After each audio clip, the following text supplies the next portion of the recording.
नमस्कार विद्यार्थी मित्रांनो. तर मी नितीश नंदकुमार बेलापूरकर. दरवेळेसप्रमाणे यावेळेससुद्धा एक नवीन चॅप्टर मी घेऊन आलो आहे तुमच्यासाठी, जो की आपल्या 11वीचा चॅप्टर नंबर 11 आहे व ज्याचं नाव आहे, तुम्ही स्क्रीनवर बघू शकतात, फोटोसिंथेसिस इन हायर प्लांट्स. तर हा महत्त्वाचा चॅप्टर आहे व दरवर्षी 1 ते 2 प्रश्न किंवा 3 प्रश्न यावर दरवर्षी पडत असतात वेगवेगळ्या स्वरूपात. तर आपण लाईन टू लाईन याची NCERT रीडिंग घेऊया दरवेळेसप्रमाणे. तर लेक्चर्स कोणी स्किप करू नये व शेवटपर्यंत बघावं. चला तर मग सुरू करूया. Photosynthesis in higher plants. तर पहिल्या पॅरेग्राफमध्ये NCERT काय म्हणते बघा. Green plants carry out photosynthesis which is a physico chemical process. म्हणजे इथे MCQ बनू शकतो की फोटोसिंथेसिस कशी आहे, तर physico-chemical process by which they use light energy to drive the synthesis of organic compounds. Ultimately, all living organisms on the earth depend on the sunlight for energy. तर हे 1-2 लाईन्स तुम्हाला true और फॉल्ससाठी विचारल्या जाऊ शकतात. पुढे बघा आता. The use of energy from sunlight by plants doing photosynthesis is the basis of life on the अर्थ. तर ही सुद्धा एक लाईन महत्त्वाची आहे. त्यानंतर बघा, photosynthesis important due to 2 reasons. पहिलं रिझन काय, it is the primary source of all food on the earth. व दुसरं रिझन काय, तर it is responsible for the release of oxygen into the atmosphere by green plants. तर हे 2 reason आहेत की व्हाय फोटोसिंथेसिस इज इम्पॉर्टंट. त्यानंतर this chapter focuses on the structure of photosynthetic machinery and various reaction that transform light energy into the chemical energy. हे वाक्य महत्त्वाचं आहे. फोटोसिंथेसिसमध्ये काय केलं जातं, तर light energy it is converted into chemical energy. त्यानंतर पुढं बघूया. तर व्हॉट डू वी नो. ह्याच्यात बघा एक एक्सपेरिमेंट दिला आहे NCERTनं. तर पहिल्या पॅरेग्राफमध्ये बघा, some simple experiments you may have done in earlier classes have shown that chlorophyll, त्यानंतर light and CO2 are required for photosynthesis to occur. तर आपण आधीच्या वर्गामध्ये शिकलो आहे की क्लोरोफिल म्हणजे जे ग्रीन पिगमेंट आहे प्लांटच्या लीफमध्ये, त्यानंतर लाईट म्हणजे सनलाईट आणि CO2 these are required for the photosynthesis to occur. त्यानंतर एक एक्सपेरिमेंट आहे बघा इथं. You may have carried out experiment to look for starch formation in 2 leaves, a variegated leaf and leaf that is partially covered with the black paper and exposed to light. Variegated leaf म्हणजे काहीतरी cover केलेलं leaf आणि दुसरं कुठलं, एक fully cover केलेलं आणि दुसरं कुठलं तर एक पार्शियली कवर केलेलं विथ ब्लॅक पेपर म्हणजे काळ्या रंगाच्या पेपरनं त्याला पार्शियली कवर केलं आणि एक्सपोज टू लाईट बोथ. त्यानंतर on testing these leaves for the presence of starch, म्हणजे जेव्हा यांची स्टार्च टेस्ट केली आपण, म्हणजे स्टार्च प्रेझेंट आहे का नाही ह्यासाठी टेस्ट केली. It was clear that photosynthesis occurred only in green parts of leaves in the presence of light. तर या 2 लाईनी महत्त्वाच्या आहेत की फोटोसिंथेसिस कुठं ऑकर झालं, तर green parts of leaves in the presence of light. So यावरून मी इथं लिहिलं आहे, बघू शकतात की this is experiment is to prove that light is important for photosynthesis. तर तुम्हीसुद्धा हे असं ह्या प्रकारे लिहून घेऊ शकतात. त्यानंतर पुढच्या पेजवर बघा, तो म्हणजे Moll's half leaf experiment. Moll's half leaf experiment. मागच्या पेजवर कुठला होता, तर व्हेरिगेटेड लीफचा experiment which proves that sunlight is essential for photosynthesis. आता हा मॉल्स हाफ लीफ एक्सपेरिमेंट काय बघा.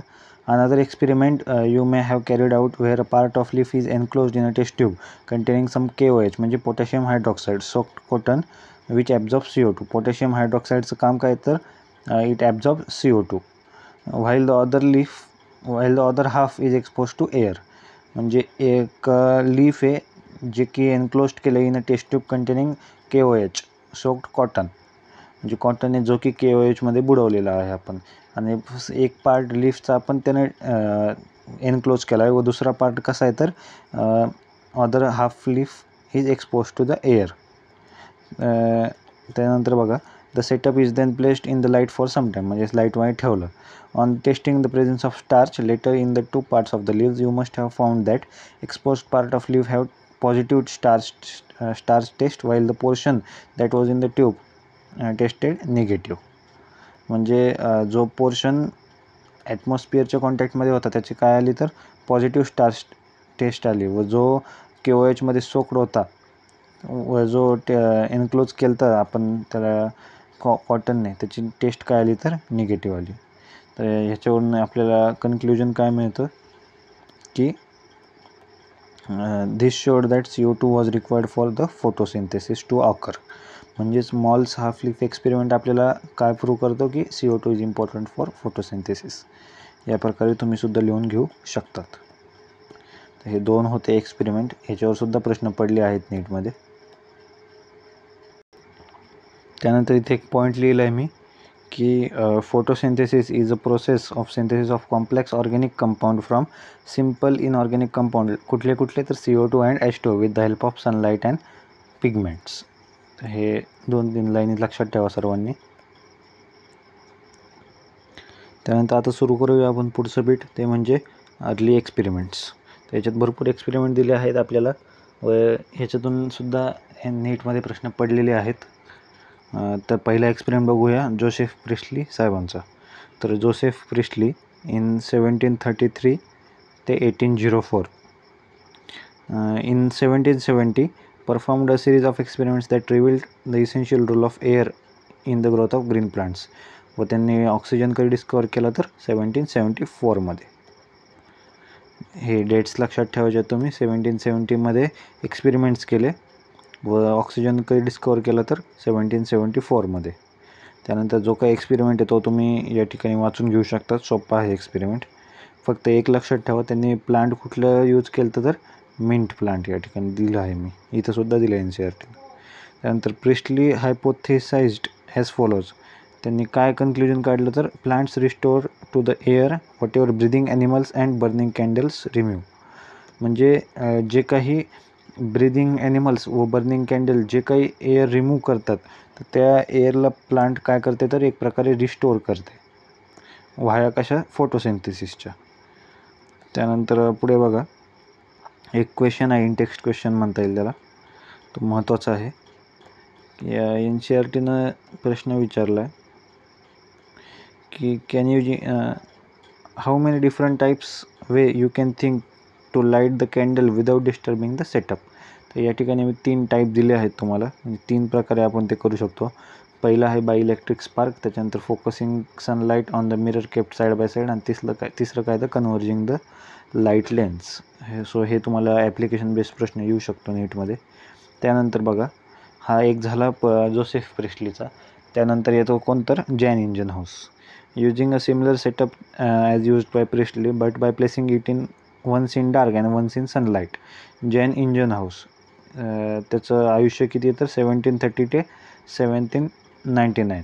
ही showed that sunlight is essential for the plant process that somehow purifies the air followed by burning candles or the breathing animals. म्हणजे जे priestly सरांनी सांगितलं त्याचंच continuation यांनी काय केलं, एकदा डार्कमध्ये ठेवलं, ती प्रोसेस सेम केली सेटअप वगैरे, आणि एकदा सनलाईटमध्ये. कन्क्ल्युजन काय आलं की sunlight is essential for plant processes. Ingenhousz in an elegant experiment with aquatic plant. कुठलं होतं तर hydrilla. He showed that in the bright sunlight small bubbles were formed around the green plants while in dark they did not. म्हणजे sunlight जेव्हा होती तेव्हा एक small bubbles formed होत होते ग्रीन पार्ट्सच्या आजूबाजूला, पण डार्कनेसमध्ये नव्हते. ही लेटर आयडेंटिफाईड कुठले बबल्स होते तर ऑक्सिजनचे होते. मग हेन्स ही म्हणजे कोण येतं तर Ingenhousz, Jan Ingenhousz. Jan Ingenhousz showed that it was only the green parts of plant that could release the oxygen. म्हणजेच आजच्या काळात आपण काय म्हणतो की ग्रीन पार्ट्स ऑफ प्लांटच आहेत जे की फोटोसिंथेसिस करतात, पण तेव्हा फोटोसिंथेसिस ही कन्सेप्ट माहिती नसावी कदाचित. सो इट इज जॅन इंजन हाऊसचं काय की it is only the green parts of the plants that could release the oxygen. आणि दुसरं एक स्टेटमेंट काय त्याचं तर sunlight is essential for the plant processes that somehow purifies the air followed by burning candles and breathing animals. So इथं खाली मी एक क्वेश्चनसुद्धा लिहिला आहे की Jan Ingenhousz revealed the importance of what for oxygen liberation by his experiment. तर कशासाठी केलं त्याने तर sunlight and green parts of plants. त्यानंतर आता नेक्स्ट पेजवर बघा, ते म्हणजे जुलियस वॉन सेक्सबद्दल दिले आपल्याला की it was not until about 1854 that Julius von सेक्स provided evidence for the production of glucose when the plants grow.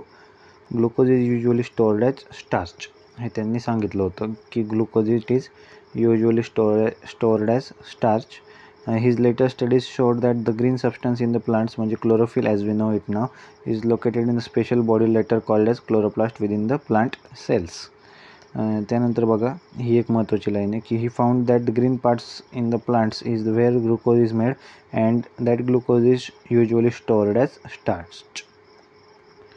म्हणजे green parts where glucose is made म्हणजे ग्रीन पार्ट्समध्ये ग्लुकोज प्रोडक्शन होतं आणि which is usually stored as starch. हे कोणी सांगितलं तर जुलियस वॉन सेक्सनं, कुठं तर 1854मध्ये.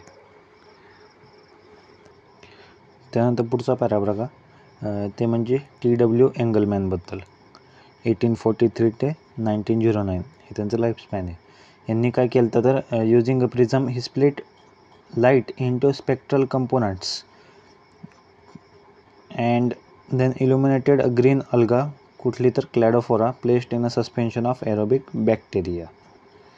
तर यांनी काय केलं, एक प्रिझम घेतला and he then split the light into it spectral components. कुठले कंपोनंट्स तर इथं दिले आहेत मी लिहून तुम्हाला. VIB GYOR. ह्याच्यात व्हायलेटची वेवलेंथ किती आहे तर 400 नॅनोमीटर आणि रेडची किती आहे तर सगळ्यात जास्त म्हणजे 700 नॅनोमीटर. तर ह्या कंपोनंट्समध्ये त्यांनी लाईटला स्प्लिट केलं and then he illuminated green alga, कुठली तर Cladophora, placed in a suspension of aerobic bacteria. Bacteria कुठले होते तर एरोबिक, लक्षात ठेवायचं. The bacteria was use to detect the sites of O2 evolution. Aerobic म्हणजे O2 इव्होल्युशनला डिटेक्ट करणार ते. मग ह्यांना ऑब्झर्वेशनमध्ये काय आलं की he observe that the bacteria accumulated mainly in the region of blue and red light of the split spectrum. कुठले तर blue and red light of the split spectrum, हे लक्षात ठेवा, ही लाईन महत्त्वाची आहे. So he gave the first action spectrum of the photosynthesis which resembles रफली with the absorption spectrum of the chlorophyll A and B. हे आता पुढच्या सेक्शनमध्ये आहे आपल्याला, तेव्हा सांगेल मी. By the middle of the 19th century, the key features of plant photosynthesis were known, namely the plants could use light energy to make carbohydrates from CO2 and water. He line महत्त्वाची आहे की plants could use light energy to make carbohydrates म्हणजेच food from CO2 आणि water. तर इथं यांनी एक empirical equation दिलं आहे फोटोसिंथेसिसचं की CO2 + H2O in presence of light it gives carbohydrate plus oxygen. कार्बोहायड्रेटचाच फॉर्म्युला काय तर CH2O. या एक्सपेरिमेंटमध्ये TW एंगलमॅननं जी लाईट यूज केली ती कुठली होती तर पार म्हणजेच काय तर फोटोसिंथेटिकली ॲक्टिव्ह रेडिएशन. त्यानंतर काही महत्त्वाचे पॉईंट्स लिहिले आहेत वरती की TW एंगलमॅन इल्युमिनेटेड क्लॅडोफोरा कशी आहे तर युनिसेल्युलर ग्रीन अल्गा, हे लक्षात ठेवायचं, युनिसेल्युलर आहे बरं का. Placed in the suspension of aerobic bacteria, aerobic नाही. आणि मॅक्झिमम बॅक्टेरिया कुठे अक्युमुलेट झाले तर ब्लू आणि red light of the split spectrum. त्यानंतर पुढच्या पॅराग्राफमध्ये बघा, a milestone contribution to this understanding of photosynthesis was made by microbiologist बरं का, कॉर्नियस व्हॅन नील इन. त्यांचं लाईफ स्पॅन का त्याचं 1897 ते 1985. आणि हा कोण होता तर मायक्रोबायोलॉजिस्ट होता, कॉर्नियस व्हॅन नील. तर यांनी काय केलं बघा, एक मिनटं, who, based on his studies of purple and green bacteria, demonstrated that photosynthesis is essential light dependent reaction. Jan इंजन हाऊसने सुद्धा एक सांगितलं होतं की बाबा फोटोसिंथेसिससाठी लाईट लागते, सनलाईट. यांनी सुद्धा एक थेअरी मांडून किंवा एक्सपेरिमेंट करून सांगितलं की based on the studies of purple and green bacteria he demonstrated that photosynthesis is essentially light dependent reaction in which hydrogen from a suitable oxidizable compound reduces carbon dioxide to carbohydrates. तर ही line भरपूर विद्यार्थ्यांना समजत नाही. तर बघा तुम्ही आता काय म्हणलं NCERTनं की in which hydrogen from a suitable oxidisable compound, म्हणजे असा हायड्रोजन कोणामधून तर अशा कंपाऊंडमध्ये जो की ऑक्सिडाइज होईल. It reduces carbon dioxide to carbohydrates. कोण रिड्यूस करतो आहे तर हायड्रोजन, आणि कोणाला रिड्यूस करतो आहे तर कार्बन डायऑक्साईड टू कार्बोहायड्रेट्स. तुम्ही इथं बघू शकता CO2 it is converted to carbohydrates म्हणजे CH2O. तर म्हणजे इथं काय झालं आहे थोडक्यात तर कार्बन डायऑक्साईडचं रिडक्शन झालं आहे. तुम्हाला असं इंग्लिशमध्ये समजत नसेल तर तुम्ही ऑक्सिडेशन नंबरनं सुद्धा बघू शकतात. इथं CO2मध्ये कार्बनचे ऑक्सिडेशन स्टेट +4 येते आणि इथं कार्बोहायड्रेटमध्ये 0 येते. म्हणजे +4 ते 0 गेलं आहे, म्हणजे काय झालं आहे तर रिडक्शन आलं आहे. मग CO2चं रिडक्शन झालं आहे म्हणजे इथं काय हा जो H2A आहे याचं काय होणार तर ऑक्सिडेशन होणार. मी मुद्दामून ही जी रिॲक्शन NCERTनं दिली आहे हिला उलटं करून लिहिलं आहे असं, की CO2ला इकडे शिफ्ट केलं व H2Aला इकडे शिफ्ट केलं. कारण हे असं लिहिल्यास ही वरची रिॲक्शन मॅच होती आपली. ही CO2ला CO2 इथं आणि H2Oच्या ऐवजी H2A केलं आहे त्यांनी. ते आता पुढं आहे आपल्याला. सो तुम्हीसुद्धा असं पेन्सिल लिहून घेऊ शकता तुमच्या अंडरस्टँडिंगसाठी. त्यानंतर काय म्हणतं की in which hydrogen from suitable oxidisable compound. असं एखाद्या सुटेबल ऑक्सिडायझेबल कंपाऊंड म्हणजेच कोणतं H2A मधला hydrogen it reduces carbon dioxide to carbohydrates. तर हा त्या लाईनीचा सोपा अर्थ होता. त्यानंतर बघा in green plants H2O is the hydrogen donor and is oxidise to O2. मी ह्या प्रकारे म्हणल्याप्रमाणेच की ग्रीन प्लांट्समध्ये हा जो H2 आहे it is oxidise to O2. तुम्हाला हे माहितीच असेल ऑक्सिडेशन आणि रिडक्शनचे डेफिनेशन्स. ऑक्सिडेशन म्हणजे काय तर ॲडिशन ऑफ ऑक्सिजन और रिमूव्हल ऑफ हायड्रोजन, आणि रिडक्शन म्हणजे काय तर त्याच्या उलटं ॲडिशन ऑफ हायड्रोजन और रिमूव्हल ऑफ ऑक्सिजन.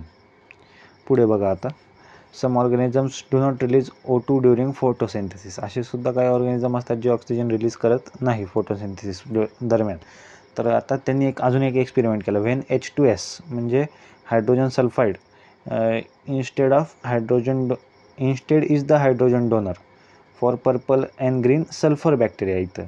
इथं काय होते फक्त पर्पल अँड ग्रीन बॅक्टेरिया होते. इथं कुठले तर हे सल्फर बॅक्टेरिया आहेत. आता when H2S instead is the hydrogen donor for purple and green sulfur bacteria, the oxidation product is the sulfur or sulfate. म्हणजे इथं जेव्हा बघू शकता तुम्ही ही वरची रिॲक्शन. इथं जेव्हा आपल्याला हायड्रोजन किंवा H2Oमध्ये जेव्हा आपल्याला ऑक्सिजन होता तो कशात कन्वर्ट झाला होता ऑक्सिजन तर O2मध्ये. पण त्याच्याऐवजी आपण ऑक्सिजनच्या ऐवजी समजा सल्फर घेतला तर तो कशात कन्वर्ट होतो सल्फेट. सल्फर आणि सल्फेट म्हणजे H2S घेतला आपण तर त्याच्यातलं सल्फर कशात होतो तर Sमध्ये किंवा सल्फेटमध्ये, depending on the organism and not O2. ऑक्सिजनचा काही संबंधच येत नाही इथं, कारण ते वॉटरमध्ये वॉटर घेतलंच नाही आहे आपण, H2S घेतला आहे आपण. देअरफॉर कन्क्ल्युजन काय आलं बघा, ही म्हणजे कोण इथं तर Cornelius van Niel, that the O2 evolved from the green parts of plants come from H2 and not from the carbon dioxide. हे त्यांनी या ठिकाणी प्रूव्ह केलं. सो इथे एक फोटोसिंथेसिसचं इक्वेशन दिलं आहे. 6CO2 + 12H2O in presence of light it gives glucose म्हणजे C6H12O6 + 6CO2 आणि 6H2O. याच प्रकारे अजून एक तुम्हाला माहिती पाहिजे ते म्हणजे रुबेन आणि कामनचे रिॲक्शन. रुबेन अँड कामन असे 2 सायंटिस्ट होते की ज्यांनी सुद्धा हेच प्रूव्ह केलं होतं की ऑक्सिजन हा जो लिबरेट होतो फोटोसिंथेसिसच्या दरम्यान तो वॉटरपासून लिबरेट होतो ना की CO2पासून. मग हे त्यांनी कसं काय म्हणता येईल प्रूव्ह केलं तर रेडिओ ॲक्टिव्ह आयसोटोपिक टेक्निक्स वापरून. तर म्हणजे त्यांनी जो ऑक्सिजन आहे CO2मधला तो त्याचा आयसोटोप 16 घेतला व वॉटरमधला 18 घेतला. तर जेव्हा रिॲक्शन वगैरे झाली तेव्हा त्यांना निदर्शनास आलं की जो ऑक्सिजन रिलीज झाला आहे तो त्याचा आयसोटोप कुठला आहे तर 18 आहे, जो की म्हणजे याचा अर्थ कुठला तो तर वॉटरपासून आला आहे. या प्रकारे तुम्ही इथं रिॲक्शन बघू शकतात. O2 liberated during photosynthesis comes from H2O while O2 present in the glucose it comes from the CO2. हे सुद्धा प्रूव्ह झालं रुबेन अँड कामनच्या रिॲक्शनमध्ये. व रुबेन अँड कामननी प्लांट कुठलं वापरलं होतं तर क्लोरेला वापरलं होतं. क्लोरेला काय तर युनिसेल्युलर ग्रीन अल्गा आहे. Found that O2 liberated during photosynthesis comes from water. त्यानंतर 1-2 MCQ आहेत. Purple and green sulphur bacteria are called as photoautotrophic bacteria. हे सर्वांनी लक्षात ठेवायचे. व scientist who demonstrated anoxygenic photosynthesis, त्याचं नाव काय आहे तर कॉर्नियस व्हॅन नील. एनऑक्सिजेनिक बरं का, ऑक्सिजेनिक नाही. त्यानंतर बघा एनऑक्सिजेनिक तर कॉर्नियस व्हॅन नीलने सांगितलं. तर पण ऑक्सिजेनिक फोटोसिंथेसिस कोण शो करतं तर सायनोबॅक्टेरिया लाईक ऑक्सिलॅटोरिया अँड प्लांट्स. हे काय शो करतात ऑक्सिजेनिक फोटोसिंथेसिस. त्यानंतर काही महत्त्वाचे पॉईंट सांगायचे राहिले होते की sunlight is essential for plant was concluded by Jan इंजनहाऊसले याचं बरं का, कारण सगळ्यात पहिले त्यांनी कन्क्लूड केलं होतं. त्यानंतर फोटोसिंथेसिस इसेन्शियली अ लाईट डिपेंडंट रिॲक्शन, हे कोणाचं स्टेटमेंट आहे तर कॉर्नियस व्हॅन नीलचं. स्टेटमेंटप्रमाणे ऑप्शन चूज करायचा आपण. जे NCERTचं स्टेटमेंट आहे त्यालाच प्रेफरन्स द्यायचा. The first action spectrum of photosynthesis was given by TW एंगलमॅन, हे नंतर येईलच. आणि एक महत्त्वाची इथं गोष्ट लिहिलेली आहे मी, जी की भरपूर MCQमध्ये येत असते एक्झामला, की फोटोसिंथेसिस ही कशी प्रोसेस आहे तर it is a physico chemical, anabolic आणि रेडॉक्स अँड एंडरगोनिक, अशा 4 गोष्टी लक्षात ठेवायच्या. कुठल्या तर फिजिको केमिकल, याच्यात फिजिकल कंपोनंट कुठले आहेत तर सनलाईट आहे. सनलाईट हा फिजिकल कंपोनंट आहे. आणि केमिकल कंपोनंट कुठले आहेत तर CO2 आणि वॉटर. त्यानंतर ॲनाबॉलिक, त्यानंतर रेडॉक्स व त्यानंतर एंडरगोनिक, अशा फोटोसिंथेसिस ही एक 4 प्रोसेसने बनलेली आहे. Physico chemical, anabolic, redox and endergonic process, हे लक्षात ठेवा. त्यानंतर आता पुढच्या पेजवर बघा काही इनटेक्स्ट क्वेश्चन दिले आहेत NCERTनं, तर तुम्ही स्वतःचे करायचेच. त्यानंतर पुढचं बीट सुरू करूया आता. ते म्हणजे where does photosynthesis take place. तर यातसुद्धा दुसऱ्या पॅराग्राफमध्ये इनटेक्स्ट क्वेश्चन आहे. ते तुम्ही गुगलही करू शकतात किंवा तुमच्या शिक्षकांनाही विचारू शकतात. तर मेन या बीटमध्ये काय आहे तर बघा, you have studied the structure of chloroplast in chapter 8. So हे दाखवतो मी तुम्हाला आता. या प्रकारे तुम्ही बघू शकता तिथं डायग्राममध्ये सेक्शनल व्ह्यू ऑफ क्लोरोप्लास्ट दाखवला आहे या ठिकाणी. तर इथं NCERT काय म्हणते बघा, like mitochondria the chloroplast are also double membrane bound of the two. The inner म्हणजे 2 मेम्ब्रेनपैकी the inner chloroplast membrane is relatively less permeable. So हा इथं महत्त्वाचा MCQ आहे. त्यानंतर बघा, the space limited by the inner membrane of the chloroplast is called as stroma. तर या ठिकाणी स्ट्रोमा दाखवला आहे. हा जो आतला मोकळा स्पेस असतो त्याला आपण काय म्हणतो तर स्ट्रोमा म्हणतो. त्यानंतर बघा, a number of organized flattened membranous sacs called as thylakoids. हे इथे थायलॅकॉइड दाखवले आहेत. कशा आहेत तर फ्लॅटेंड मेम्ब्रेनस सॅक्स आहेत. Are present in the stroma. Thylakoids are arrange in the stack like piles of coins called as grana. म्हणजे या अख्ख्या स्ट्रक्चरला काय म्हणतो, असं गठ्ठ्यासारखं तर ग्रॅनम किंवा ग्रॅना. अनेक असतील तर ग्रॅना म्हणतो आपण, एक असेल तर granum. Or the integral thylakoids, यांचं दुसरंच नाव काय तर intergranal thylakoids. In addition there are flat membranous tubules called stroma lamellae connecting the thylakoids of the different grana. तर इथं स्ट्रोमा लॅमेलीसुद्धा दाखवली आहे. हे जे इथं कनेक्शन्स आहेत तर या प्रकारे हे सगळं काय आहे तर स्ट्रोमा लॅमेली आहेत. त्यानंतर पुढे बघा,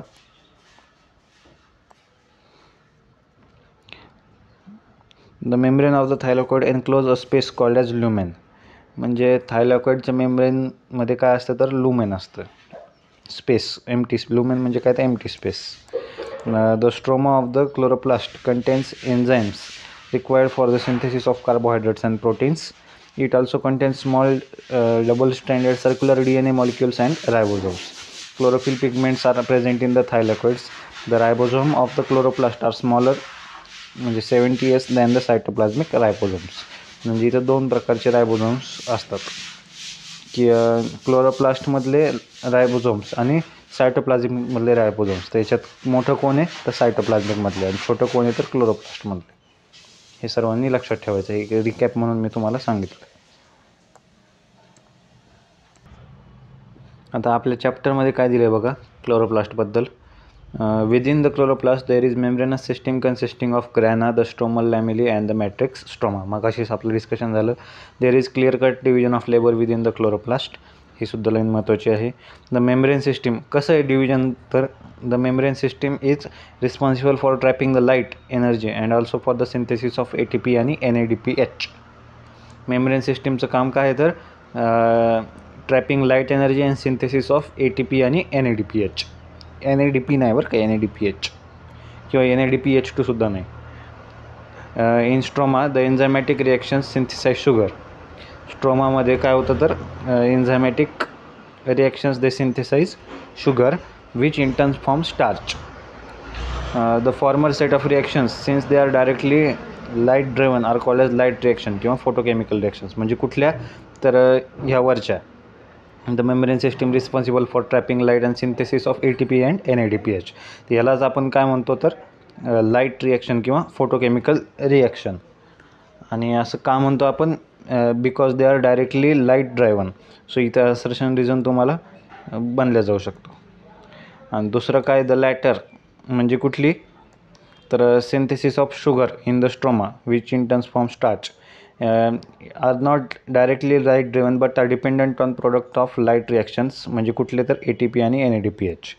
hence to distinguish the latter is called as by convention. बरं का, हे महत्त्वाचं आहे. डार्क रिॲक्शन किंवा कार्बन रिॲक्शन म्हणतो आपण ह्याला. बाय कन्व्हेक्शन म्हणतो आपण. याचा अर्थ असा नाही की जे डार्क रिॲक्शन आहे ते डार्कनेसमध्ये होतात, तेच त्यांनी पुढे दिलं आहे. However this should not be constructed to mean that they occur in the darkness or they are not light dependent. याचा अर्थ नाही की ते डार्कनेस म्हणजे अंधारात होतात आणि त्यांना लाईटची गरज नाही, असं काही नाही. ते फक्त कन्व्हेन्शन म्हणून एक तुम्हाला डार्क रिॲक्शन म्हणतो आपण याला. आणि लाईट रिॲक्शनचे प्रोडक्ट्स काय तर ATP आणि NADPH. आणि dark reaction it depends on product of light reaction. हे सर्वांनी लक्षात ठेवायचं आहे. आणि अजून एक MCQ म्हणजे लाईट रिॲक्शनला आपण फोटोकेमिकल रिॲक्शन म्हणतो, डार्क रिॲक्शनला कार्बन रिॲक्शन म्हणतो. लाईट रिॲक्शनमध्ये काय होतं तर membranous system is responsible for trapping light energy and also for the synthesis of ATP आणि NADPH. आणि डार्क रिॲक्शनमध्ये काय होतं तर स्ट्रोमामध्ये enzymatic reactions synthesise sugar which in turn form starch. म्हणजे स्टार्च फॉर्मेशन थोडक्यात. त्यानंतर आता खाली डायग्राम बघूया आपण. स्ट्रोमल लॅमिलीला आपण फ्रेट लॅमिलीसुद्धा म्हणतो. डायग्राम बघा, ही आउटर मेम्ब्रेन, इनर मेम्ब्रेन, ही इथं स्ट्रोमल लॅमिली. त्यानंतर ग्रॅना अख्खा जथ्था. त्याच्यानंतर स्ट्रोमा म्हणजे इथला एम्प्टी स्पेस इनर मेम्ब्रेनच्या आतला. त्याच्यानंतर रायबोझोम्स आहे. रायबोझोम्स कुठले होते आत्ता सांगितले होते मी, ते म्हणजे तर 70S. त्यानंतर स्टार्च ग्रॅन्युल आणि लिपिड ड्रॉपलेट इथं. सो एक फेमस प्रश्न आहे, ते खाली लिहिले आहेत मी की लाईट रिॲक्शन कुठं ऑकर होते व डार्क रिॲक्शन कुठं. वेगवेगळे ऑप्शनसुद्धा असतात. तर dark reaction it takes place in stroma. So ऑप्शनमध्ये स्ट्रोमा असेल तर चांगले, नसेल तर अजून डीपमध्ये विचारायचं सांगायचं म्हणलं तर स्ट्रोमल मॅट्रिक्स किंवा स्ट्रोमा आउटसाईड द फोटोसिंथेटिक लॅमिली असे 2-3 ऑप्शन तुम्ही म्हणू शकतात. आणि लाईट रिॲक्शन कुठं होते तर ग्रॅना अँड स्ट्रोमल लॅमिलीमध्ये.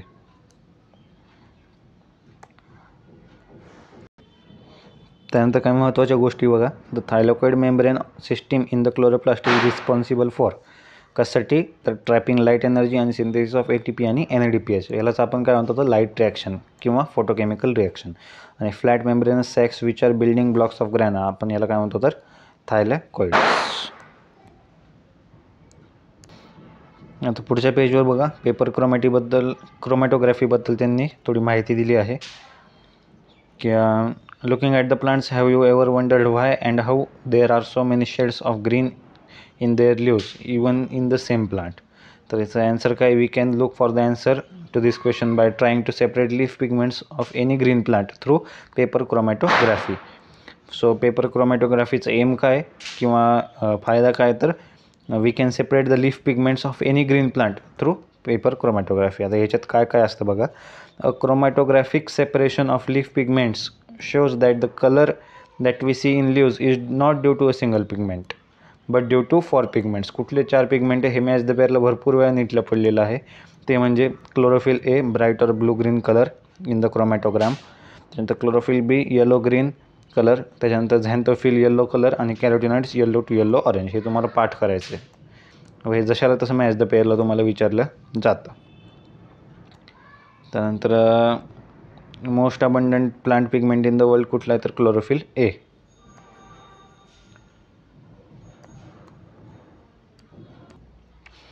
त्यानंतर कधी समजा प्रश्न आला की paper used for paper chromatography is called as, तर क्रोमॅटोग्राम नाही लिहायचं, त्याचा ॲन्सर आहे सेल्युलोज पेपर. हे लक्षात ठेवा, तुम्ही लिहून ठेवा तर paper used for paper chromatography काय आहे तर सेल्युलोज पेपर. त्याच्यानंतर we can separate pigments on the basis of, कुठल्या बेसिसवर, सोल्युबिलिटी आणि रेट ऑफ डिफ्युजन. त्यानंतर आता ॲक्शन स्पेक्ट्रम आणि ॲब्झॉर्प्शन स्पेक्ट्रम म्हणजे काय बघूया. From the figure 13.3a can you determine the wavelength म्हणजे colour of light at which chlorophyll shows a maximum absorption. म्हणजेच काय दिलं आहे तर the wavelength at which chlorophyll shows maximum absorption, याला आपण काय म्हणतो तर ॲब्झॉर्प्शन स्पेक्ट्रम. आणि the wavelength at which maximum photosynthesis occur in a plant, याला काय म्हणतो आपण तर ॲक्शन स्पेक्ट्रम. तर आणि ॲक्शन स्पेक्ट्रम कशात दाखवलं आहे 13.3b मध्ये. सो ते ग्राफ बघण्याआधी आपण हे पहिले खाली लाईन्स काय दिलेत ते बघूया. त्याच्यात एक महत्त्वाचा MCQ आहे. The wavelengths can you see that the wavelengths at which there is maximum absorption बरं का by chlorophyll A that is in the blue and red regions also shows higher rate of photosynthesis. Hence, we can conclude that chlorophyll A is the chief pigment associated with the photosynthesis. इथं तुमचा assertion and reason प्रश्न बनतो. त्यानंतर एक question दिला आहे की by looking at the figure 13.3c म्हणजे कुठली तर ही वाली 13.3c. Can you say that there is complete one-to-one overlap between the absorption and spectrum of chlorophyll A and action spectrum of photosynthesis? The answer आहे no. आपल्याला दिसते की complete one-to-one overlap नाही आहे इथं. सो डायग्राममध्ये तुम्ही इथं ॲब्झॉर्प्शन स्पेक्ट्रम बघू शकतात. तर याचे वाय ॲक्सिसवर काय आहे तर absorptions of light by chloroplast pigment. व सगळ्यात उंच ग्राफ कोणाचा आहे क्लोरोफिल बीचा, त्यानंतर आहे क्लोरोफिल ए आणि त्यानंतर आहे कॅरोटिनॉइड. म्हणजे सगळ्यात उंच हा, त्यानंतर हा आणि मग त्यानंतर येलो कलरचा. तर या प्रकारे ग्राफ लक्षात ठेवायचं. कधी तुम्हाला ग्राफ देऊन त्यांचे पिगमेंट्सचे नावंसुद्धा विचारले जाऊ शकतात. व ॲब्झॉर्प्शन स्पेक्ट्रम म्हणजे काय सांगितलं मी इथं की शॉर्टकटमध्ये लक्षात ठेवायचं तर कौन से पिगमेंट कितना वेवलेंथ ॲब्झॉर्ब करेगा, याला आपण म्हणतो ॲब्झॉर्प्शन स्पेक्ट्रम. त्यानंतर आहे ॲक्शन स्पेक्ट्रम. ॲक्शन स्पेक्ट्रममध्ये इथं ब्लू रिजन आहे पहिले आणि मग रेड, कारण VIBGYOR असं इन्क्रीजिंग वेवलेंथ नसतं ते, त्याच्यामुळे पहिले ब्लू येईल व त्याच्यानंतर रेड. आणि वाय ॲक्सिसवर काय तर रेट ऑफ फोटोसिंथेसिस म्हणजे मेजर्ड बाय ऑक्सिजन रिलीज. आणि शॉर्टकटमध्ये मी काय सांगितलं होतं ॲक्शन स्पेक्ट्रम म्हणजे काय तर कौन से वेवलेंथ में कितना फोटोसिंथेसिस होगा, याला आपण काय म्हणतो तर ॲक्शन स्पेक्ट्रम. व तिसरा ग्राफ NCERTने दाखवला आहे जो की वरच्या दोन ग्राफला कंबाईन करून बनवलेला आहे. म्हणजे ही जी ब्लॅक लाईन आहे म्हणजे ती दाखवते रेट ऑफ फोटोसिंथेसिस म्हणजेच ॲक्शन स्पेक्ट्रम. या प्रकारे ही जी लाईन आहे ही ब्लॅकवाली सेम ही लाईन इथं त्यांनी पेस्ट केली आहे. आणि जो काही आपला ॲब्झॉर्प्शन स्पेक्ट्रम होता कोणाचा तर क्लोरोफिल एचा, या ठिकाणी बघू शकता तुम्ही ब्लू कलरची लाईन. तर तो सुद्धा यांनी इथं कॉपी पेस्ट करून चिटकावला आहे. सो ह्यांच्यापासून जो ग्राफ बनतो तो म्हणजे हा तिसरा ग्राफ. आणि इथे एक्स ॲक्सिसला काय आहे तर वेवलेंथ ऑफ लाईट इन नॅनोमीटरवर काही लक्षात ठेवा. आणि इथं वाय ॲक्सिसवर काय तर लाईट ॲब्झॉर्ब. तर इथं ब्लू रिजन येतो आणि इथं रेड रिजन येतो, हे सर्वांनी लक्षात ठेवायचं आहे. ब्लॅक लाईन ॲक्शन स्पेक्ट्रमची ऑफ क्लोरोफिल ए आणि ब्लू लाईन जी आहे खालची ती absorption spectrum of chlorophyll A.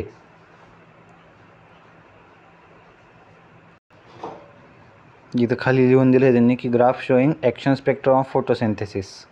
म्हणजे ब्लॅक लाईन जी आहे ती क्लोरोफिल एची नाही बरं का, ॲक्शन स्पेक्ट्रम ऑफ फोटोसिंथेसिस येतो superimposed on absorption spectrum of chlorophyll A, म्हणजे ही ब्लू कलरची लाईन. सो हे लेबलिंगसुद्धा तुम्ही लक्षात ठेवायचे आहेत. त्यानंतर मी तुम्हाला जेव्हा सायंटिस्ट चालू होते आपले तेव्हा एकदा सांगितलं होतं की ॲक्शन स्पेक्ट्रम नंतर सांगेल. तर तिथं आला आहे तो की Engelmann gave the first action spectrum which रफली resembled with the absorption spectrum of chlorophyll ए आणि बी. सो एंगलमॅननी काय दिला तर हा पहिले ॲक्शन स्पेक्ट्रम दिला हा वाला, तर विच रफली resembles with what absorption spectrum of chlorophyll ए आणि क्लोरोफिल बी. सो अशी लाईन तिथं NCERTने दिली होती आपल्याला जेव्हा आपण सायंटिस्ट वगैरे वाचत होतो तेव्हा. त्यानंतर काही MCQ आहेत. Most abundant plant pigment in the world कुठला आहे तर क्लोरोफिल ए. आणि amount of photo release is directly proportional to rate of photosynthesis. कारण हा जो ॲक्शन स्पेक्ट्रम आहे यात त्यांनी लिहिलं की rate of photosynthesis measured by oxygen release. So हे एक रिलेशन तुम्ही लक्षात ठेवायचं आहे. त्यानंतर पुढच्या पेजवर बघा, this graph together shows that the most of the photosynthesis takes place in the blue and red region of the spectrum. Some photosynthesis does not take place at other wavelength of the visible spectrum. Let us see how this happens. त्यानंतर पुढच्या line महत्त्वाच्या आहेत बघा. Though chlorophyll is a major pigment responsible for trapping light, other thylakoid pigments like chlorophyll B, xanthophylls and carotenoid which are also called as accessory pigments. लक्षात ठेवायचे accessory pigment कुठले तर chlorophyll B, xanthophylls and carotenoids. Also absorb light and transfer the energy to chlorophyll A.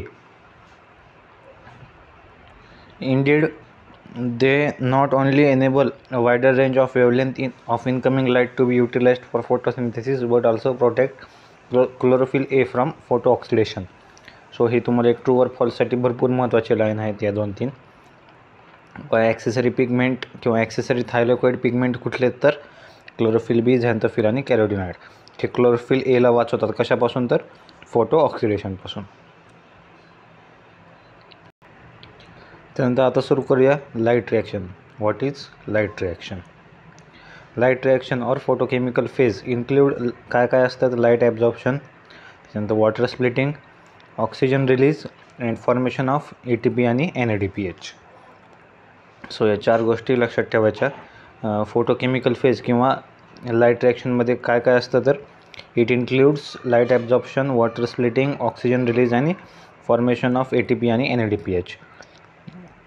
The pigments are organized into 2 discrete photochemical light harvesting complex म्हणजे LHC within the photosystem. बरं का, within म्हणलं आहे त्यांनी. Within the photosystem 1 and photosystem 2. These are named in the sequence of their discovery and not in the sequence in which they function during the light reaction. So इथं तुम्हाला एक true और false किंवा assertion reason बनू शकतो की त्यांची नावं त्यांच्या डिस्कवरीच्या सिक्वेन्समध्ये टाकले आहेत ना की कुठल्या सिक्वेन्समध्ये ते फंक्शन करतात वगैरे. त्यानंतर the LHC are made up of hundreds of pigment molecules bound to proteins. ही ट्रू और फॉल्सला फेमस आहे हे वाक्य. त्यानंतर each photosystem has all pigments except 1 molecule of chlorophyll A forming a light harvesting system also called as antenna. So हे सुद्धा वाक्य तुम्ही पाठ करा किंवा लक्षात ठेवा तुमच्या मनावर, जास्त डीपमध्ये जायची गरज नाही त्याच्यात. त्यानंतर this pigment help to make photosynthesis more efficient by absorbing different wavelengths of light. Single chlorophyll A molecule it forms the reaction centre. So इथं डायग्राममध्ये जे रिॲक्शन सेंटर दाखवलं आहे it is found by single chlorophyll A molecule. त्यानंतर the reaction centre is different in both photosystem. म्हणजे दोन्ही फोटोसिस्टीममध्ये reaction centre जो आहे तो वेगवेगळा आहे क्लोरोफिल एचा.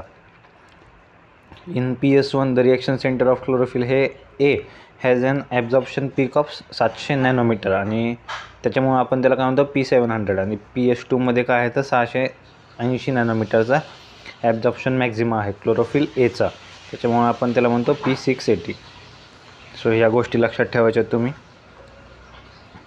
याचाच अर्थ काय की chlorophyll A it is present in both PS1 आणि PS2. सो हे सुद्धा महत्त्वाचं MCQ आहे. त्यानंतर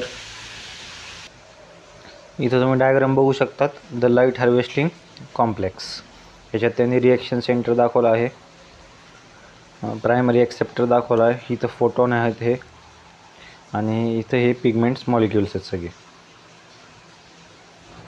सो या प्रकारे तुम्ही डायग्राम बघू शकता. इथं ही डायग्रामची लेबलिंग्स महत्त्वाचे आहेत.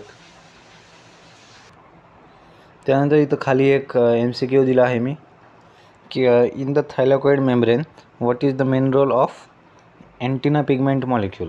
म्हणजे थायलॉकॉइड मेम्ब्रेनमध्ये अँटिना पिगमेंटचं काय रोल आहे, तर ॲन्सर काय आहे त्याचं, harvest photon and transfer energy to P680. तर हा त्याचा रोल आहे. त्यानंतर आता सुरू करूया आपण इलेक्ट्रॉन ट्रान्सपोर्ट पुढचं बीट. तर यात बघा आता in the photosystem 2 the reaction center of chlorophyll A absorbs 680 nanometer wavelength of red light causing electron to be excited and jump into an orbit farther from the atomic nucleus.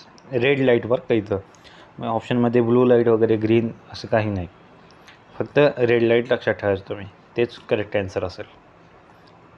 त्यानंतर these electrons are picked up by an electron acceptor which passes them to an electron transport. पुढे बघूया आपण, system consisting of सायटोक्रोम्स.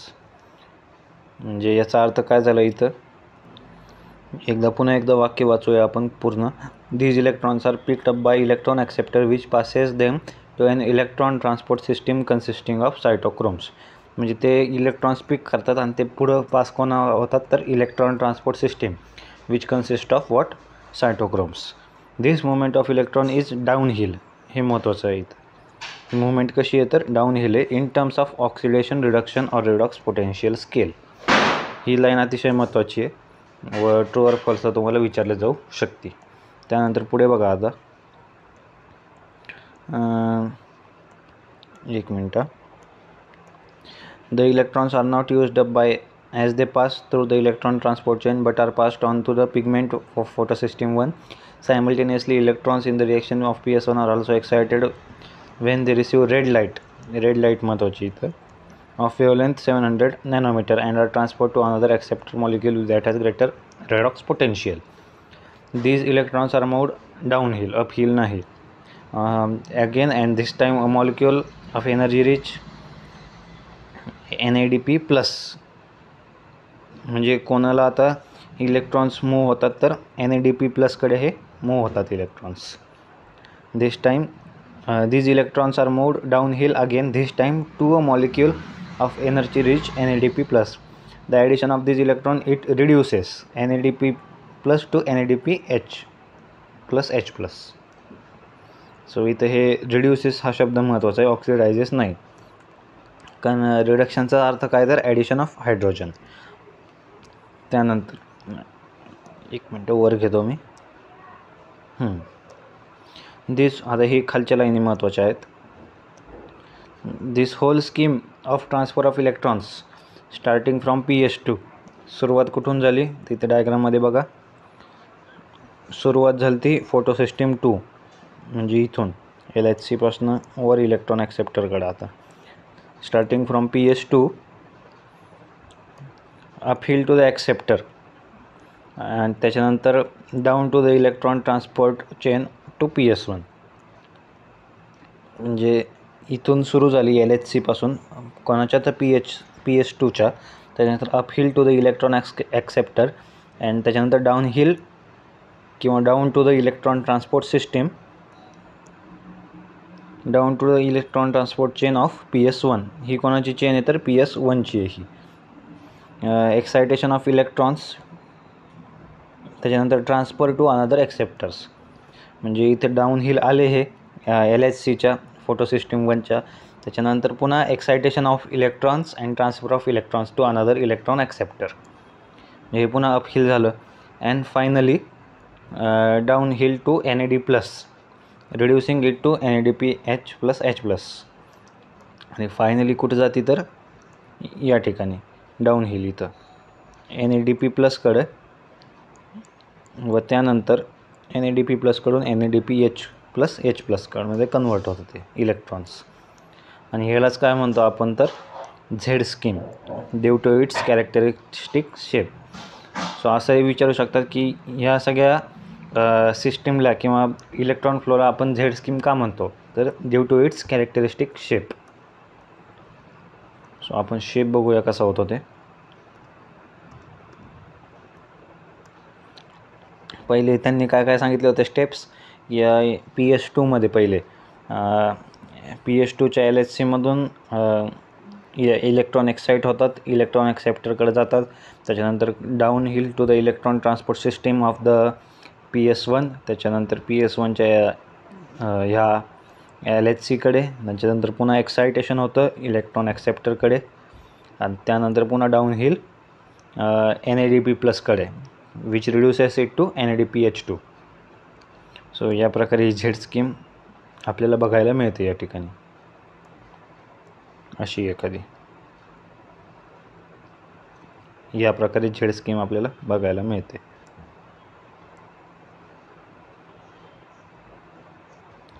त्यानंतर last line बघा, this shape is found when all the carriers are placed in a sequence on the redox potential scale.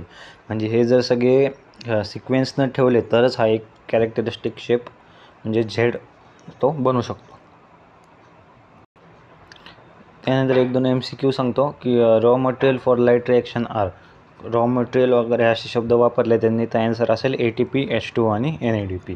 आणि oxygen evolving complex has enzymes for water splitting and ions कुठले असतात तर manganese, chloride आणि calcium. हे लक्षात ठेवायचे, तुम्ही लिहून ठेवू शकता या प्रकारे.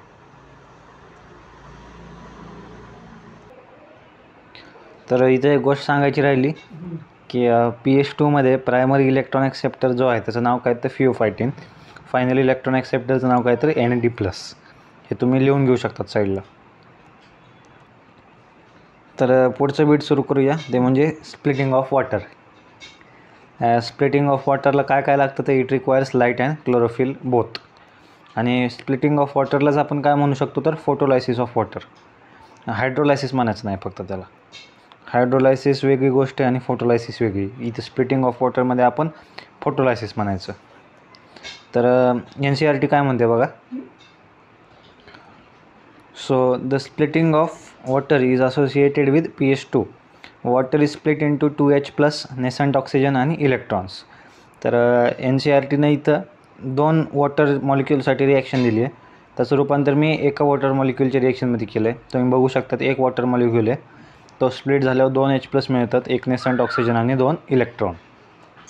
सो पुढं बघूया आपण.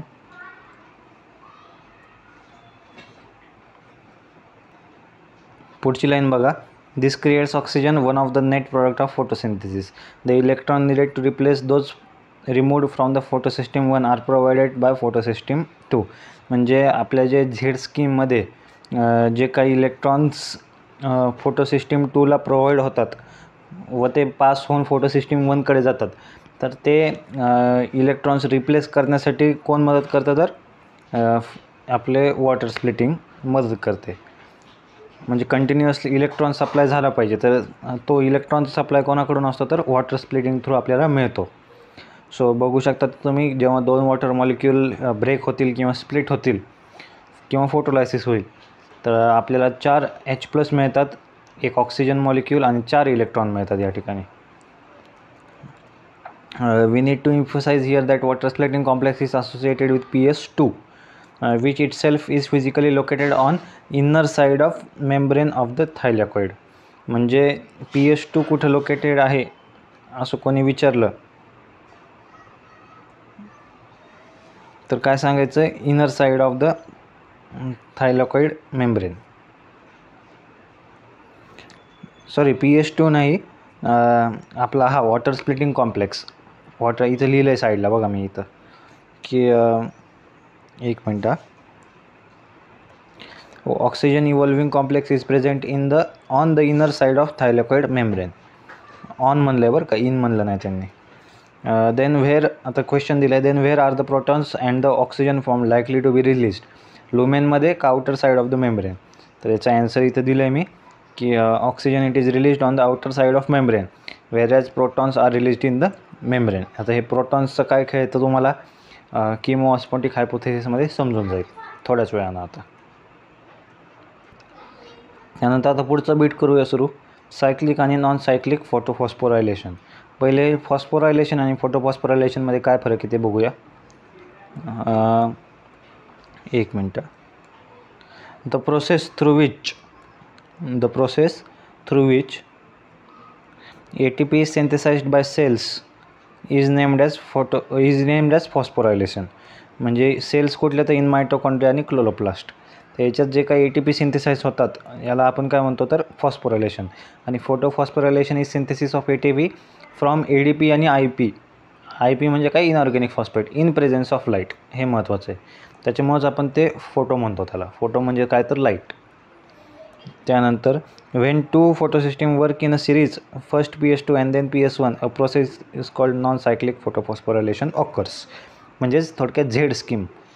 आपल्याला जेव्हा दोन फोटोसिस्टीम PS2 पहिले आणि त्याच्यानंतर PS2 एका चेनमध्ये वर्क करतात तर आपल्याला काय बघायला मिळतं तर नॉन सायक्लिक फोटोफॉस्फोरायलेशन ऑकर्स, म्हणजे झेड स्कीम बघायला मिळते आपल्याला. त्यानंतर बघा, the two photosystem are connected through an electron transporter chain as seen in the earlier Z scheme.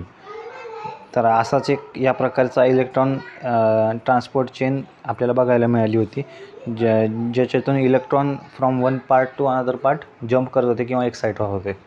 Both ATP आणि NADPH2 are synthesised by this kind of electron flow. हा महत्त्वाचा distinguishing point आहे की PS2 किंवा non cyclic फोटोफॉस्फोरायलेशनमध्ये ATP आणि NADPH+H+ म्हणजे NADPH2 हे दोन्ही प्रकारचे कंपोनंट्स बनत असतात इथं. कुठून? नॉन सायक्लिक फोटोफॉस्फोरायलेशनमधून. पण सायक्लिंगमधून काय बनतात ते बघूया आपण.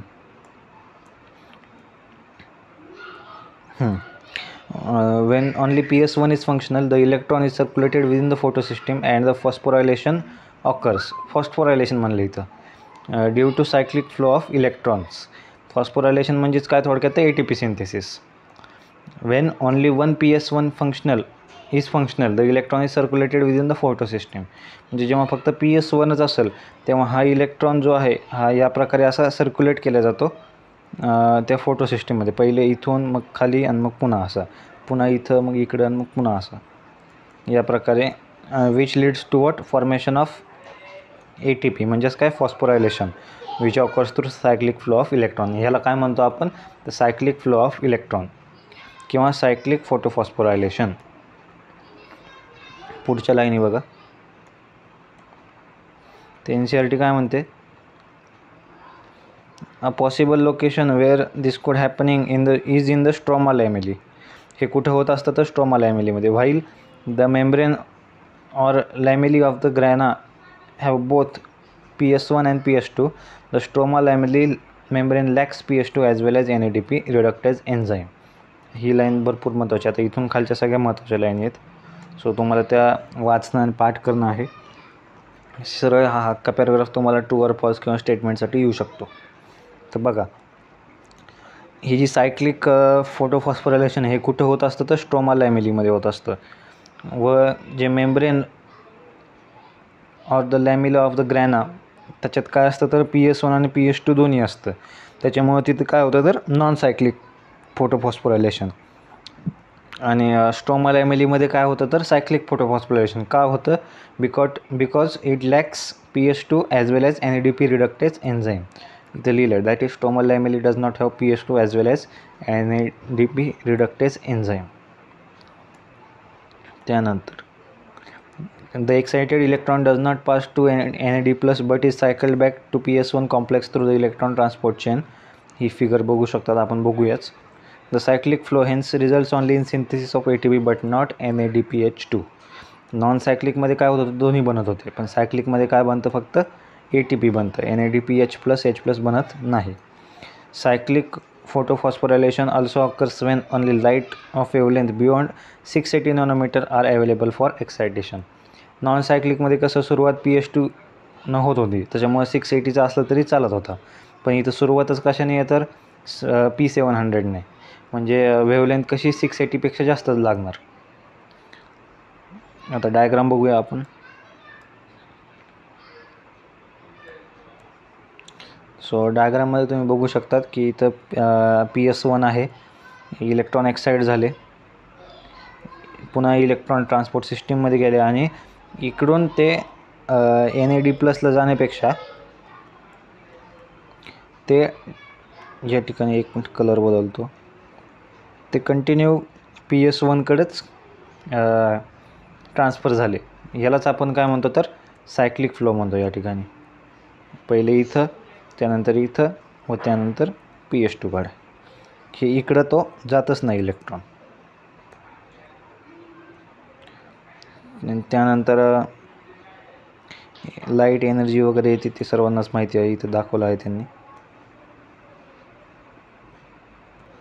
सो काही पॉईंट्स आहेत बघा. Cyclic phosphorylation takes place in stromal lamellae आणि non cyclic it takes place in grana, membrane of ग्रॅनर.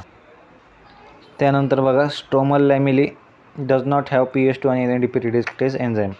हे रिपीट का सांगतोय, कारण हे प्रश्न भरपूर वेळेस परीक्षेत पडतात. Cyclic phosphorylation results only in synthesis of ATP but not NADPH2, while non cyclic photophosphorylation results in synthesis of ATP आणि NADPH2 बोथ. त्यानंतर तुम्हाला एक डायग्राम दाखवतो मी, त्याच्यावरून तुम्हाला समजेल की कुठं सायक्लिक होतं व कुठं नॉन सायक्लिक होतं. सो या ठिकाणी डायग्राममध्ये तुम्ही बघू शकतात की PS1 it is present in the non appressed, म्हणजे कुठलं तर free part of the thylakoid membrane and stromal lamellae, while the PS2 it is present in the appressed, म्हणजे कुठलं तर fused part of thylakoid membrane. So तुम्ही diagram बघा एक मिनटं.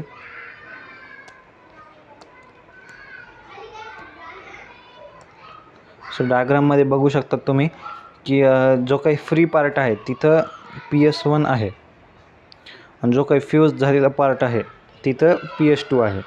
बाकी सगळ्या जो फ्री पार्ट आहे तिथं PS1च दिसतो आपल्याला.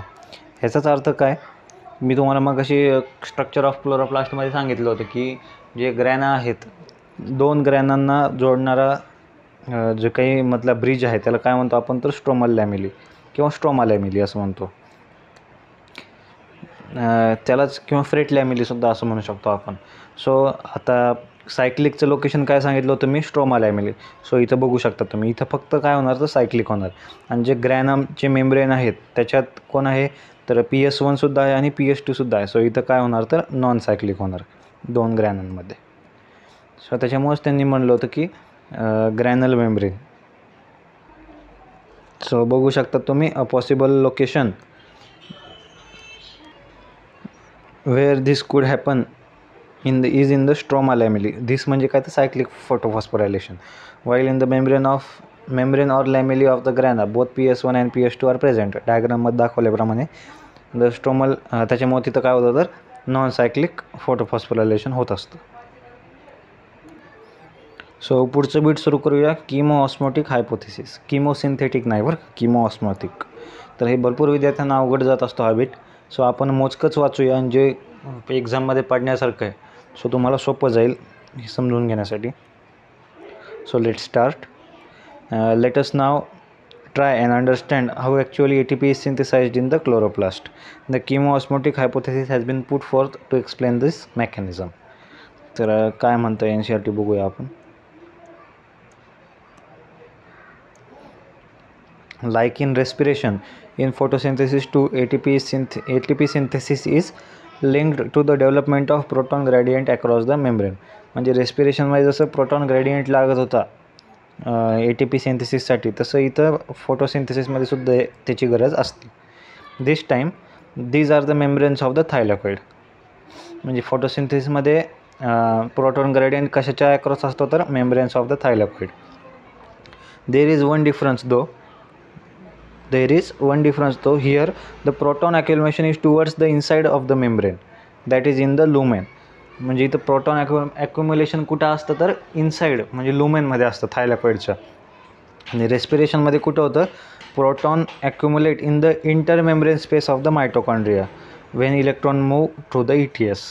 तुम्ही समजा तो चॅप्टर बघितला असेल ETSचा, त्याची ETSची डायग्राम वगैरे, त्याची प्रोटॉन ॲक्युमुलेशन कुठं होत होतं तर intermembrane space of the mitochondria.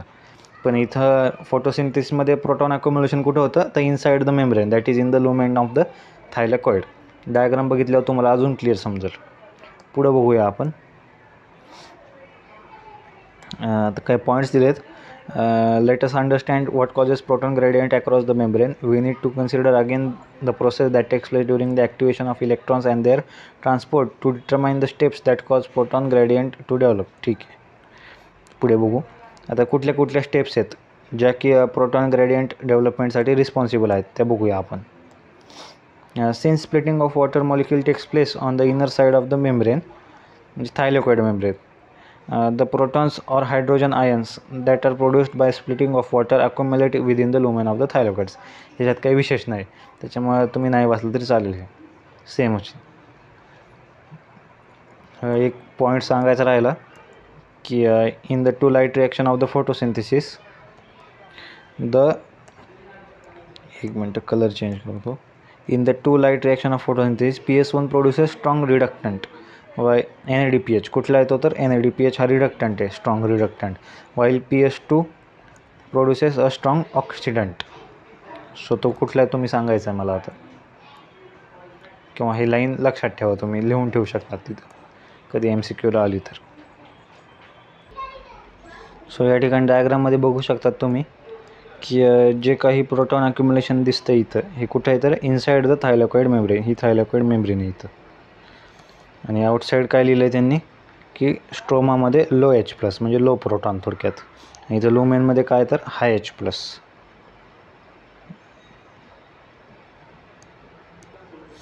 So दुसरा पॉईंट बघा. As electron move through the photosystem protons are transported across the membrane.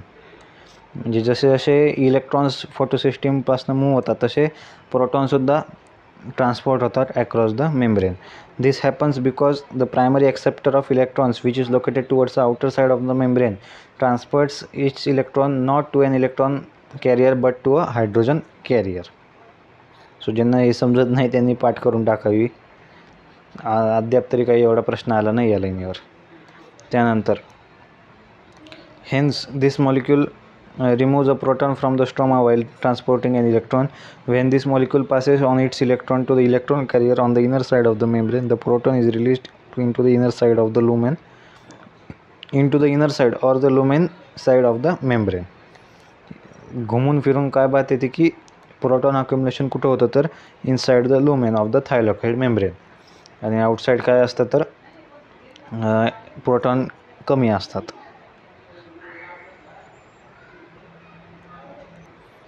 त्यानंतर पुढचा पॉईंट बघा. The NADP reductase enzyme is located on the stroma side of the membrane. आपण डायग्राममध्ये बघूया. NADP reductase enzyme कुठं दिसतोय का बघा.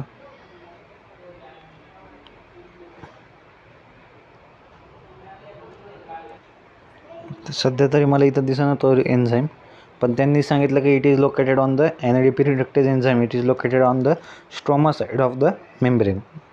म्हणजे इथं बाहेरच कुठेतरी असणार तो. डायग्राममध्ये दाखवला नाही शक्यतो त्यांनी. पुढं बघूया आपण. Along with the electrons that come from the acceptor of the electrons of PS1, the protons are necessary for reduction of NAD+ to NADPH+. These protons are also removed from the stroma. ठीक आहे. त्यानंतर hence within the chloroplast protons in the stroma decrease. क्लोरोप्लास्टमध्ये स्ट्रोमामधले proton decrease होतात in number, while in the lumen there is accumulation of proton. This creates a proton gradient across the thylakoid membrane as well as a measurable decrease in the pH in the lumen. आता प्रोटॉनची संख्या वाढली म्हणजे pH कमी झाला, प्रोटॉनची संख्या कमी झाली म्हणजे pH वाढला, असं असतं, उलटा असतं ते. कारण ॲसिडिटी जेव्हा आपण म्हणतो तेव्हा pH कमी असतो, 7पेक्षा कमी असतो नाही का. सो जेवढे प्रोटॉन वाढतील तेवढा pH कमी होणार 7पेक्षा. मग तेच त्यांनी म्हणले की this creates a proton gradient. This creates a proton gradient across the thylakoid membrane as well as measurable decrease म्हणले त्यांनी in the pH of the lumen. ल्युमेनमध्ये काय आहे सध्या, ल्युमेनमध्ये काय हाय H+ आहे. हाय H+ याचा अर्थ काय, pH किती असणार, 1 2 3 4 असे असणार, म्हणजे 7पेक्षा कमीच असणार. त्याच्यामुळे त्यांनी म्हणलं measurable decrease in the pH of the lumen. त्यानंतर this gradient is important because it is the breakdown of the gradient that leads to formation of किंवा सिंथेसिस ऑफ ATP. म्हणजे हा ग्रेडियंट जो बनतो ह्याचा ब्रेकडाऊन केल्यावरच आपल्याला काय मिळतं तर ATP सिंथेसिस होतं, म्हणजे ATP मिळतो आपल्याला थोडक्यात. सो हा ग्रेडियंट महत्त्वाचा आहे. त्यानंतर बघा, the gradient is broken down due to movement of the protons across the membrane to the stroma through the transmembrane channels.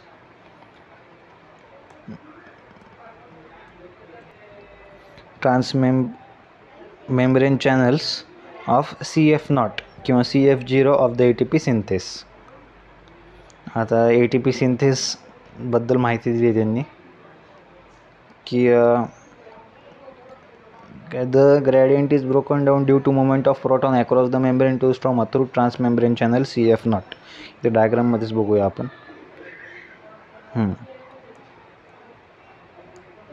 ज्या प्रकारे ATP सिंथेस तुम्ही बघू शकतात, हा आतला जो आहे म्हणजे लुमेनमधला हा कुठला आहे तर CF0 किंवा CF0, आणि हा बाहेरचा जो आहे तो काय तर CF1.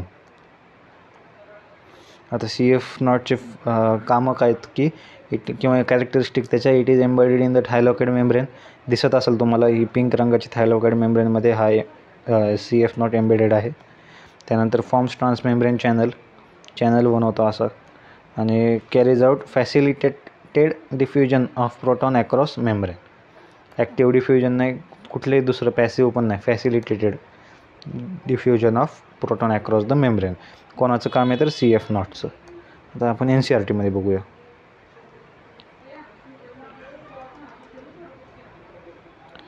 The ATP synthase it consist of what, 2 parts. कुठले 2 पार्ट आहेत, ATP synthase it consist of enzyme आहे बरं का. It consist of 2 parts. One is called as CF0 embedded in the thylakoid membrane दाखवल्याप्रमाणे, and forms transmembrane channel that carries out फॅसिलिटेड diffusion across the of proton across the membrane. हे मग कशी सांगितलं आता डायग्राममध्ये.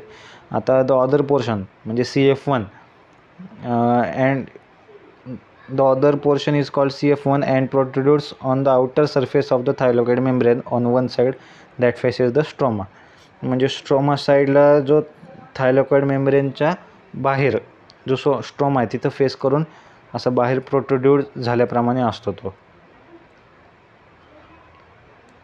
त्यानंतर the breakdown of the gradient provides enough energy to cause a conformational change in the CF1 particle of the ATP synthase which makes the enzyme synthesize several molecules of energy packed ATP. म्हणजे जेव्हा या ग्रॅडियंटचा breakdown होतो तेव्हा एक बऱ्यापैकी चांगल्या अमाऊंटमध्ये conformational change म्हणजे एनर्जी रिलीज होते, जी की which causes conformational change in the CF1 particle of the ATP synthase which makes more amount of ATP. त्यानंतर आता हा एक खूप महत्त्वाचा MCQ आहे आणि भरपूर वेळा पडला आहे नीटमध्ये. Chemiosmosis requires what, membrane, proton pump, proton gradient आणि ATP सिंथेस. जशाला तसं पाठ करा. Energy is used to pump protons across a membrane to create a gradient or high concentration of proton within the thylakoid lumens. ही सुद्धा एक true और फॉल्सला वगैरे विचारू शकतात.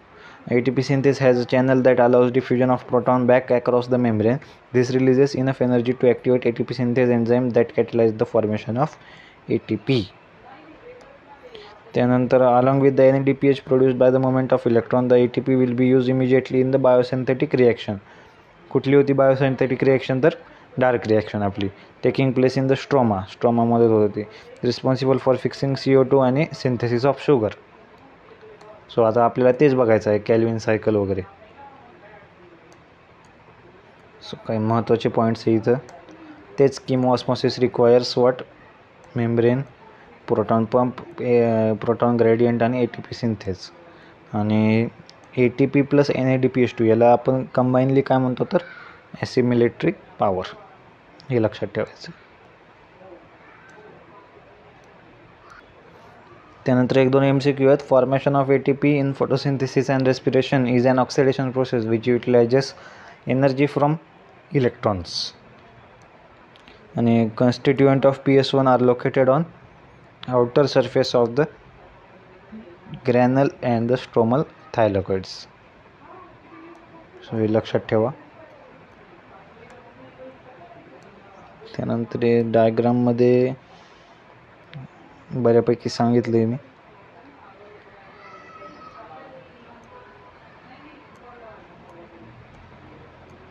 व इथे एक MCQ आहे की फर्स्ट स्टेप ऑफ फोटोसिंथेसिस काय आहे तर एक्सायटेशन ऑफ क्लोरोफिल मॉलिक्यूल. हा सुद्धा एक MCQ बुकमधला प्रश्न आहे. आणि पुढचं बीट सुरू करूया ते म्हणजे केल्विन सायकल. तर पहिलाच NCERTने प्रश्न विचारला की where are the ATP and NADPH used. एवढे आपण ATP आणि NADPH बनवले ते कुठे यूज होतात. त्याचा ॲन्सर आहे की in the stroma for the conversion of CO2 to glucose. म्हणजेच कशात तर केल्विन सायकलमध्ये. आपण वाचूया आता. We learn that the products of light reaction ATP, NADPH and O2 हे असतात नाही का. Of this the O2 diffuses out of the chloroplast while ATP and NADPH are used to drive the process leading to the synthesis of food, more accurately sugars. This is the biosynthetic phase of the photosynthesis. म्हणजे O2 उडून जातो व बाकीचे दोन जे काही components आहेत ATP आणि NADPH हे शुगर सिंथेसिससाठी आपण वापरतो. This is the biosynthetic phase of photosynthesis. This process does not directly depend on the presence of light but is dependent on the products of light reaction, that is ATP and NADPH besides CO2 and H2O.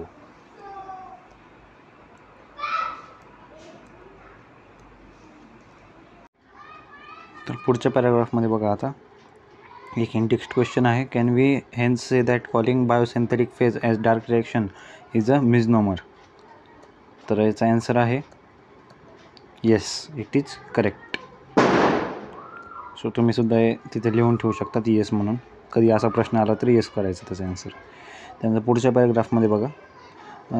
We saw earlier that CO2 combined with the H2O to produce CH2O n times or sugars. ही एक line महत्त्वाची आहे इथं. त्यानंतर just after World War II among the several efforts to put radioisotopes to beneficial use, the work of Melvin Kelvin is exemplary. World War II बरं का.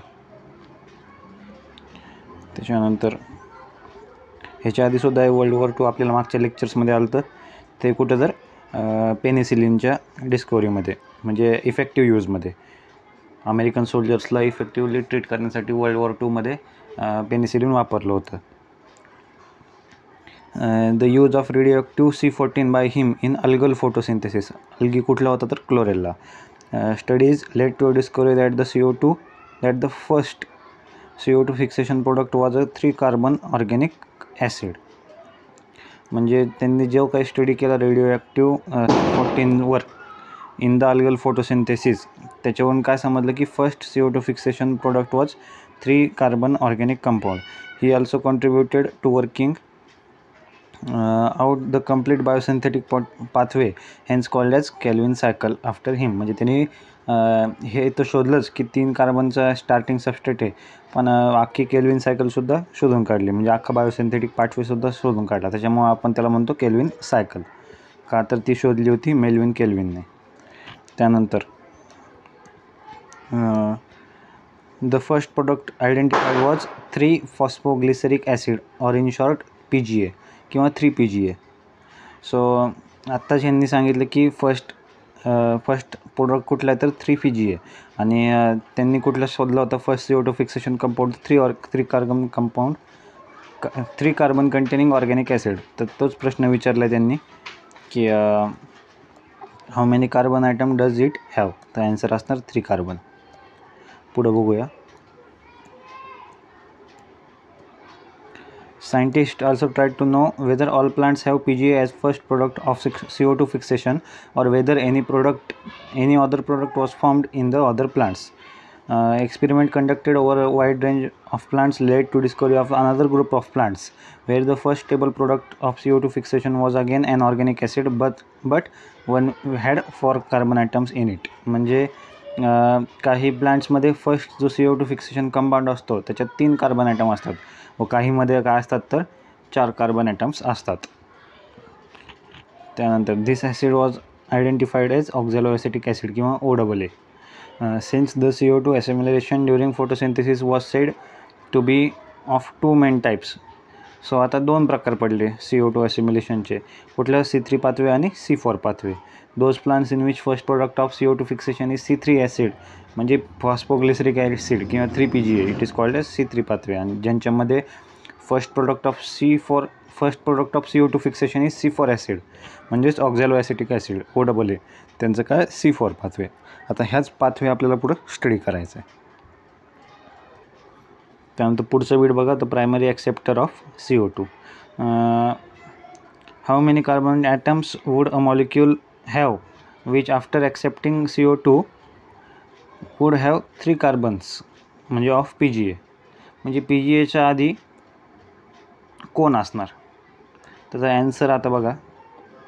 The studies were unexpectedly showed that the acceptor molecule was 5 carbon keto sugar ribose bisphosphate म्हणजे RUBP असं यांचं म्हणणं आहे. आता logically विचार केला की आपल्याला 3 कार्बनचा PGA पाहिजे नाही का as a first stable product. So त्याच्या अगोदर कुठला असणार तर तो म्हणजे 2 कार्बनचा इथं दिलं आहे त्यांनी. They also believed that since the first product was C3 acid म्हणजे 3 कार्बनचा, the primary acceptor would be 2 carbon compound. They spent many years in trying to identify 2 carbon compound before they discovered the 5 carbon RUBP. म्हणजे त्या सायंटिस्टला सुद्धा भरपूर वेळ लागला की हे, कारण ते अनएक्सपेक्टेडली समोर आलं की बाबा 5 कार्बनचा एक कीटोज शुगर असेल. कीटोज आहे बरं का, कार्बन कंपाऊंड वगैरे म्हणजे कीटोजच म्हणायचं त्याला आपण म्हणताना. तो कुठला आहे RUBP रायबुलोज बिसफॉस्फेट. त्यानंतर सुरू करूया आता मेन टॉपिक या चॅप्टरचा म्हणजे केल्विन सायकल. केल्विन सायकलला आपण PCR म्हणतो. PCR म्हणजे पॉलिमरेज चेन रिॲक्शन नाही, तो सुद्धा अर्थ असतो पण तो बायोटेक्नॉलॉजीमध्ये. इथं याला म्हणायचं फोटोसिंथेटिक कार्बन रिडक्शन, हे लक्षात ठेवा तुम्ही. समजा आलं kelvin cycle also called as C3 cycle, PCR, अजून एखादं काही C4 सायकल आणि बोथ 1 and 2, तर बोथ 1 and 2 करेक्ट असणार. तर बघा, let us at the outset understand very clearly that the Calvin's pathway occurs in all photosynthetic plants. हे महत्त्वाचं आहे. कुठलाही फोटोसिंथेटिक प्लांट असतो त्याच्यात केल्विन सायकल होतेच. It does not matter whether they have C3 or C4 pathways. म्हणजे either तो plant C3 असो किंवा C4 असो, त्याच्यात केल्विन सायकल ही होणारच, फक्त फोटोसिंथेटिक असला पाहिजे. तर आता केल्विन सायकल बघूया आपण. तर मी इथं शॉर्टकटमध्ये केल्विन सायकल लिहिली आहे, ती वाचूया व हे झाल्यावर मग आपण NCERTकडे पुन्हा येऊया. तर C3 cycle. Calvin cycle were discovered after World War II. हा एक महत्त्वाचा MCQ आहे. The use of radio C14 by Melvin Calvin in algal photosynthesis. Plant कुठलं होतं, chlorella. Studies led to the discovery of first CO2 fixation product was 3 carbon organic acid that is 3-PGA. त्यानंतर बघा, therefore those plants in which first product of CO2 fixation is C3 acid, त्याला आपण काय म्हणतो C3 pathway किंवा kelvin cycle. It follows C3 pathway. Kelvin cycle occurs in all photosynthetic plant. It does not matter whether they are C3 or C4 pathways.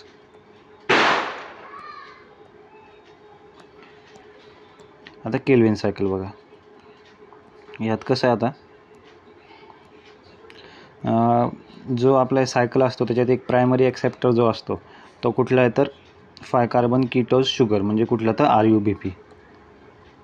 त्याच्यानंतर ह्या cycle हे overview देतो मी सुरुवातीला आणि मग नंतर एक्सप्लेन करतो सायकल. 3 स्टेजेस असतात केल्विन सायकलच्या. First stage is carboxylation, second is reduction आणि थर्ड इज रिजनरेशन. कार्बोक्सिलेशनमध्ये काय होतं तर during which CO2 combines with RUBP, बरोबर. म्हणून CO2 ॲड होतो, म्हणून याला आपण काय म्हणतो तर carboxylation. CO2 it combines with what RUBP. त्यानंतर रिडक्शनमध्ये काय होतं बघा, रिडक्शनमध्ये during which the glucose is formed by using the ATP आणि NADPH. आणि रिजनरेशनमध्ये during which the CO2 acceptor RUBP is formed again so that the cycle continues by using ATP. म्हणजे हा जो प्रायमरी एक्सेप्टर आहे तो पुन्हा बनतो, RUBP CO2 एक्सेप्टर जो आहे तो पुन्हा बनतो, so that the cycle should continue. आता आपण सायकल बघूया. सो पहिली स्टेप आहे कार्बोक्सिलेशन. याच्यात काय होतं, it is the most crucial step. हा इथे एक MCQ म्हणतो, most crucial step of Calvin cycle कुठली, तर कार्बोक्सिलेशन म्हणजे first step for the Calvin cycle where CO2 is utilised for carboxylation of RUBP.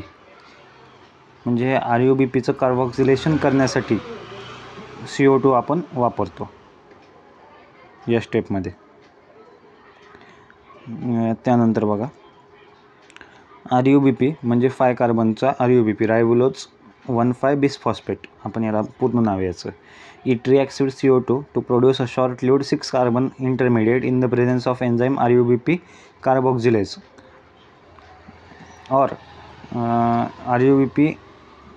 Rubisco. RUBP carboxylase किंवा rubisco म्हणतो आपण त्याला. And it immediately splits into 2 molecules of 3 carbon compound that is 3PGA. म्हणजे हा जो RUBP आहे हा CO2 सोबत रिॲक्ट होऊन एक इंटरमिडिएट 6 कार्बन कंपाऊंड बनवतो. कुठला तर RUBP carboxylase. And it immediately it splits into 2 molecules of 3 carbon containing compound. म्हणजे कुठला येतो तर 3PGA. त्यानंतर आता ही फर्स्ट स्टेप झाली. फर्स्ट स्टेपमध्ये एवढंच असतं. काय होत होतं तर मोस्ट क्रुशियल स्टेप म्हणला आपण. त्याच्यानंतर ह्याच्यात CO2 ॲड होतो RUBPमध्ये. म्हणजे 5 कार्बन RUBPमध्ये CO2 ॲड झाला की एक 6 कार्बन इंटरमिडिएट बनतो जो की शॉर्ट लिव्ड आहे. त्याला आपण म्हणतो नाही तो बनतो in presence of enzyme RUBP carboxylase. ते कुठला बनतो त्याचं नाव दिलं नाही त्यांनी. तर कशाच्या प्रेझेन्समध्ये बनतो तर RUBP कार्बोक्सिलेजच्या प्रेझेन्समध्ये एन्झाईम आहे हा. आणि it immediately split into 3 carbon containing compound कुठला आहे तर 3PGA. सो एवढ्या स्टेप होता. त्यानंतर तो एकच मिनटं रिडक्शनमध्ये बघा, now 2 molecules of 3PGA from the form 2 molecules of 1,3 डायPGA युटिलायझिंग द ATP मॉलिक्युल्स. म्हणजे हे जे 3PGAचे 2 मॉलिक्युल आहेत हे कन्वर्ट कशात होतात तर 1,3 डायफॉस्फोग्लिसरिक ॲसिड म्हणजे 1,3 डायPGA utilising ATP molecules. Now this 2 molecules of 1,3 डायPGA are reduced to 2 molecules of 3PGAl by NADPH supplied by light reaction of the photosynthesis. म्हणजे आपले जे काही वरचे लाईट रिॲक्शन झाले ते आपल्या झेड स्कीम म्हणजे सायक्लिक आणि non सायक्लिकमध्ये.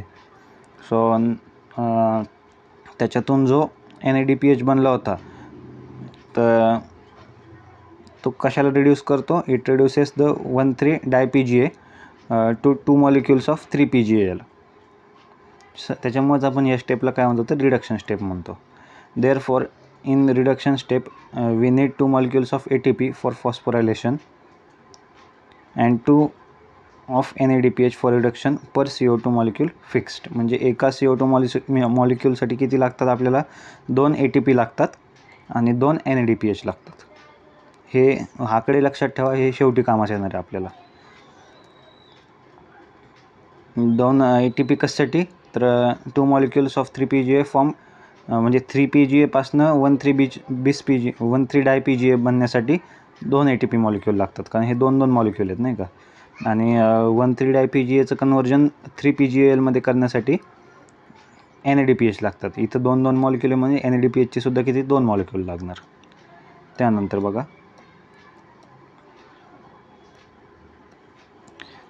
Now for the fixation of, आता हे एका मॉलिक्यूलसाठी किती लागले तर 2 ATP आणि 2 NADPH.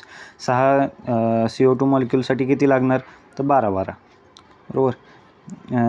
Now for the fixation of 6 molecules of CO2 6 turns of cycle are required. As a result 1 CO2 molecule मध्ये पासून काय मिळतं आपल्याला तर 2 molecules of 3 PgAl are formed, बरोबर. सो 6 CO2 मॉलिक्युल्सपासून 12 मॉलिक्युल ऑफ 3 PgAl बनणार, साधी गोष्ट आहे. हे PgAlचं सांगितलं आणि मी तोंडी सांगितलं ते तुम्हाला CO2 आणि NADPHचं सांगितलं. त्यानंतर आता हे जे 12 बनले आपले 3 PgAlचे मॉलिक्युल्स, या 12पैकी 2 molecules these are used for the synthesis of 1 glucose molecules आणि remaining 10 molecules are used for regeneration of 6 molecules of RUBP. कारण आपण सायकल किती 6 वेळा घेतली नाही का, त्याच्यामुळं 6 मॉलिक्युल्स ऑफ RUBP म्हणले इथं. आता हे 10 मॉलिक्यूल NADPHचे 3 PgAlचे 6 मॉलिक्यूल RUBP कसं काय रिजनरेट करतात याच्या भानगडीत पडायचं नाही आपण, कारण तेवढं डीप आपल्याला नाही आहे सिलेबसला. सो एवढंच लक्षात ठेवा की जे काही 6 वेळा आपण सायकल फिरवली त्याच्यापासून आपल्याला 12 3 PgAlचे मॉलिक्यूल मिळाले. त्यापैकी 2 मॉलिक्यूल जे आहेत these are used for synthesis of 1 glucose आणि remaining 10 molecules used for regeneration of 6 molecule of RUBP. साधं सोपं गणित आहे. त्यानंतर बघा, as in this process glucose is formed from 3 PgAl. this process or step is also called as glycotic reversal. म्हणजे या स्टेपला काय म्हणतो आपण, ग्लायकोटिक रिव्हर्सल असं सुद्धा म्हणतो आपण.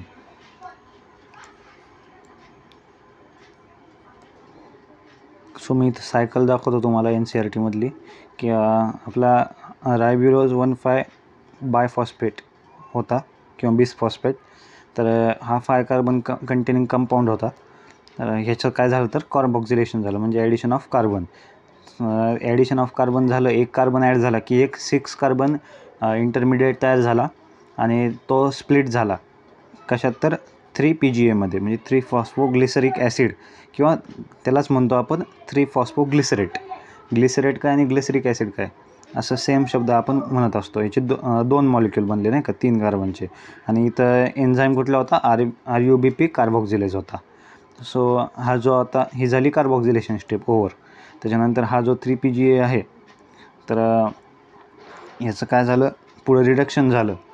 पहिले काय झालं, ATP वापरून त्यांनी काय केलं तर 1,2-डाय-PgA कन्वर्जन झालं त्याचं.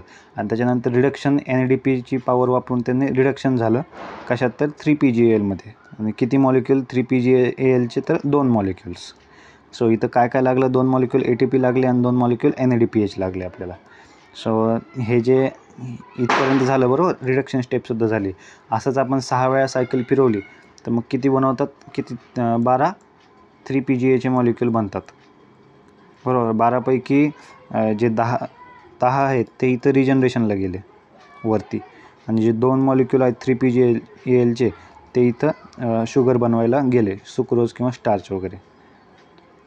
ह्या स्टेपला आपण काय म्हणतो तर ग्लायकोलायटिक रिव्हर्सल.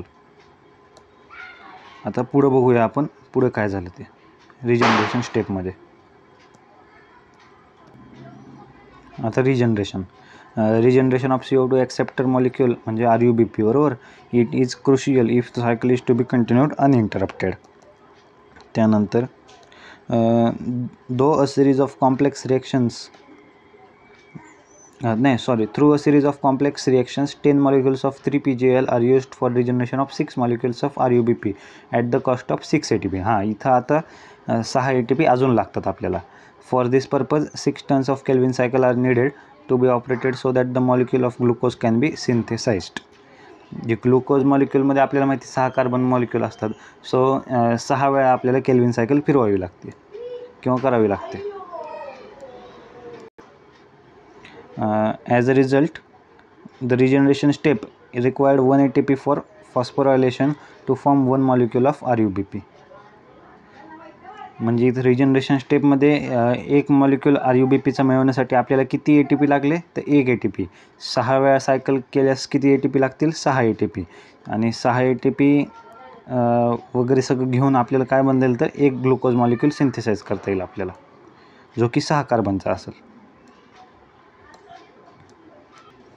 सो इथं डायग्राममध्ये बघू शकतात तुम्ही, जेव्हा हे 3 PgAlचे मॉलिक्यूल गेले ते रिजनरेशन ऑफ RUBPसाठी तर 1 ATP लागला व RUBP इथं रिजनरेट झाला. एवढंच डायग्राममध्ये दिलं आहे त्यांनी. सो कन्क्ल्युजन काय आलं बघा.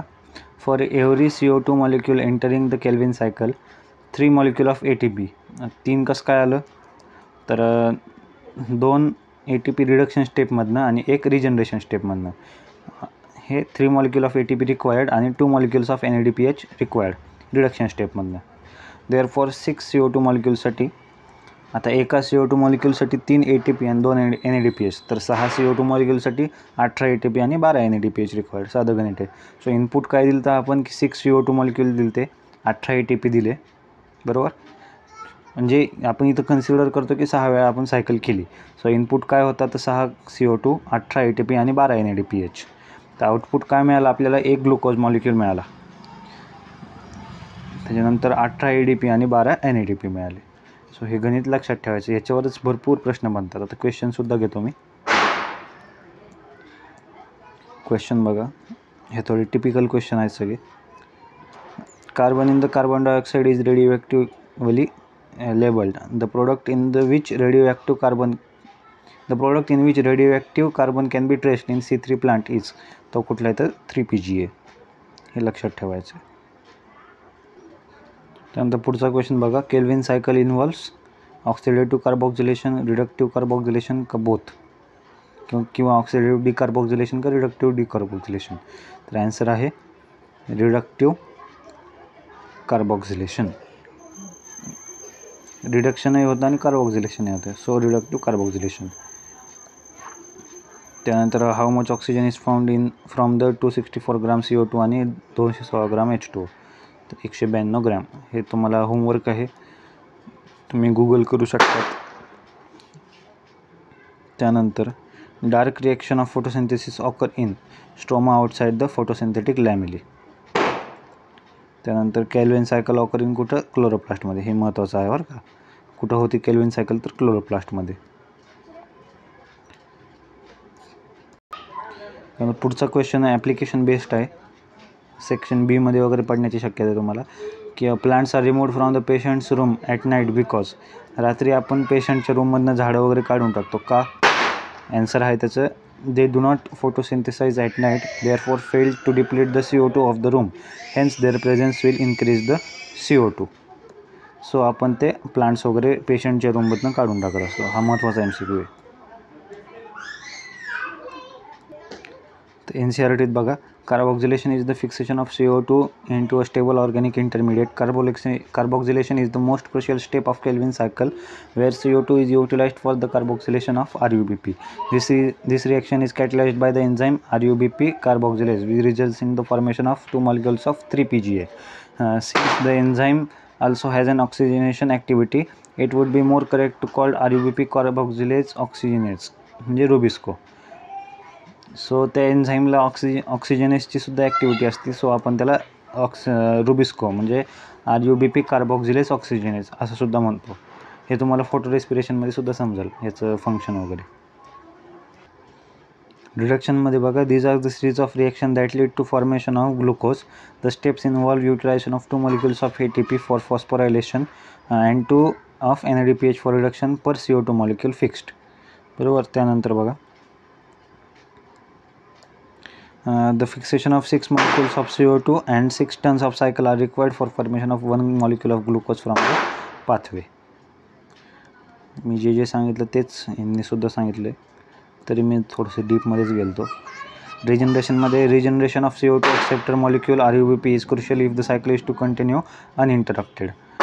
The regeneration step requires 1 ATP for phosphorylation to form RUBP. त्याच्यानंतर इथं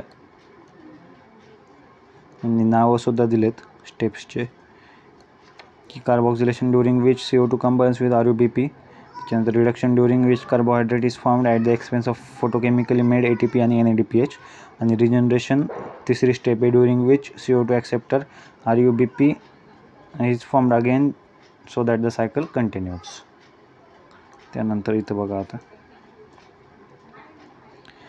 Hence, for every CO2 molecule entering the Kelvin cycle, 3 molecules of ATP and 2 molecules of NADPH are required to make 1 molecule of 6 of glucose म्हणजे 6 carbon 6 turns of cycle are required. So किती ATP आणि NADPH लागतील? So 18 ATP आणि 12 NADPH. So त्यांनी इथे सुद्धा तेच दिलं आहे जे मी मागाशी लिहिलं होतं की इनपुट किती आहे? 6 CO2 आहे, 18 ATP आणि 12 NADPH. आउटपुट काय मिळतो आपल्याला? 1 ग्लुकोज, 18 ADP आणि 12 NADP.